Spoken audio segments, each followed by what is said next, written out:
Giniba na mga kababayan ko, mga taga-Batang Maynila. Ito po yung update dito sa barangay hall na itinatayo sa mismong bangketa at tapat mismo ng Binondo Dominium 1. Kita nyo, ayan o, wasak na wasak. Isinabay na rin po dito itong isa pang barangay hall ng barangay 272 zone 25. Siguro ito na yung matagal ng barangay hall po dito na sakop din po sa bangketa. Ayan, so isinabay na rin po siya sa paggiba dito. Siguro itong itinatayong bagong gusali na to, ito siguro yung magiging bagong barangay hall ng 272. Yun nga lang, sa bangketa po siya inilagay. Ang tanong, bakit sa bangketa? At sabi nila, ito daw pong gusaling ito ay nagkakahalaga ng 6 na milyong piso.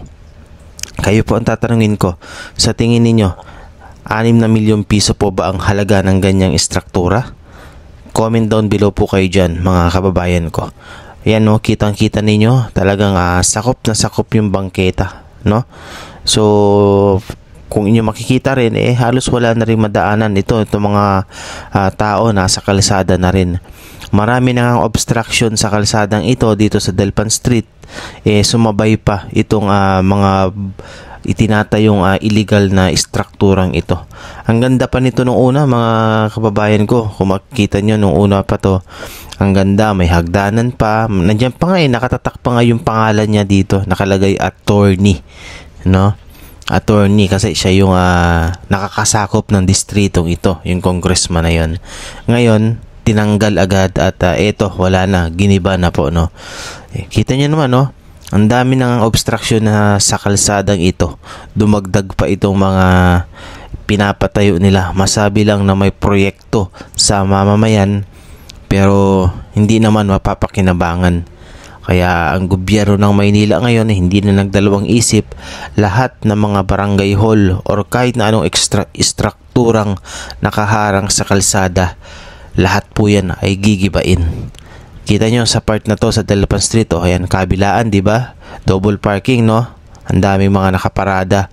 So, sasabayan pa ng mga gusali na yan. Saan pa dadaan ng mga tao? Kita nyo, nasa kalsada na, di ba? Yan, so, kaya ngayong may gobyerno na ang Maynila, hindi na makakalusot yung mga ganyang klase ng mga proyektong wala namang kwenta, no? Nasasayang lang ang pera ng taong bayan. Hindi yan pwedeng itolerate ni Yorme. Dahil mas lalong magiging miserable ang mga tao, lalong-lalo na dito sa Maynila. Kailangan talaga ng maayos na daanan, maayos sa bangketa dahil sobrang punong-puno na po, no, talaga ang Maynila. Kaya hindi nalulusot yung mga ganyang klase ng mga proyekto. Ayan. So, yun lang po, no, mga kababayan. At ano po ang inyong hinaing or komento patungkol sa mga istrukturang itinayo sa mismong bangketa? So, comment down below kayo dyan.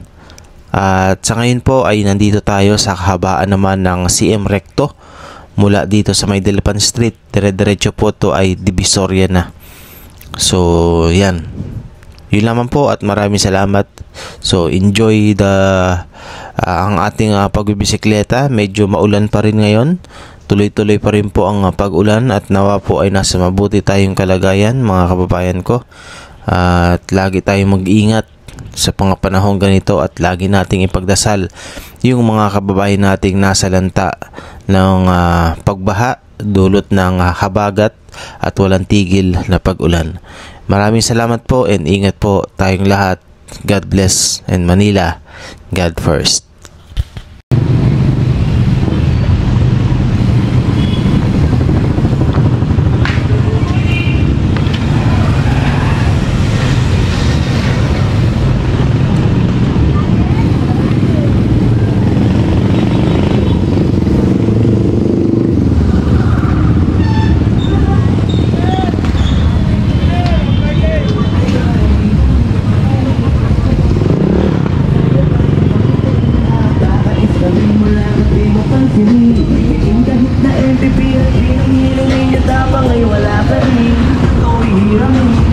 Lasing wala, itong puti, itong gold, pare, tama kasama ko.